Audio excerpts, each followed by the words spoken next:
So we often talk about price in the world of brand, and what we want our clients to do is we obviously want them to win on price. We want them to be able to charge more than their competition and still be the preferred choice, and in that way,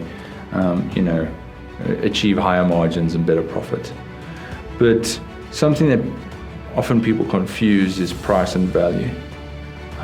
Now, in really simple terms, price is what you have put on the product as the brand, but value is how the customer sees something. An easy way to kind of look at it is if you went to most restaurants and you asked for a glass of water, assuming it's not mineral water, a glass of water would come free of charge. But if you were sitting in the middle of a desert, I assume I could charge you a fair portion of money for that same glass of water. The fundamental difference isn't in the product, it's in the context, it's in the situation, and therefore that has changed your perception of value as the person that's consuming the product.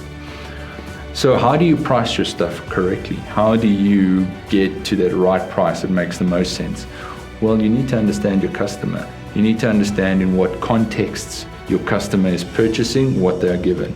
A great example is like if you take any two destinations in the world, say for ease of reference, let's say from Johannesburg to London, and you took the price of a plane ticket over a period of 12 months, you'll see an extreme variability in price.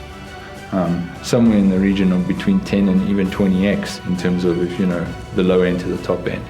And why is that? Well, it's because people are willing to pay more or less dependent on the different points of value that are identified during purchasing a ticket, even though fundamentally we're all buying the same thing. I'm getting on a plane and I'm moving from one point to the other.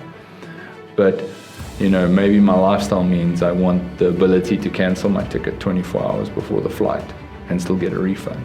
And I'm willing to pay a premium for that. Or maybe I'm willing to wait till the very last minute to book my plane ticket so that I get the best price possible. Or maybe I'm willing to pay extra for a bit more legroom, or to skip a queue in the check-in process.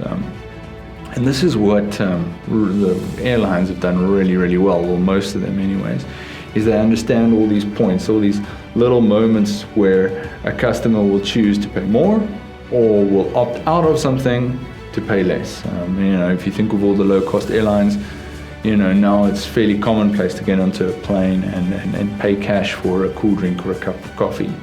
20 years ago, that wasn't the case.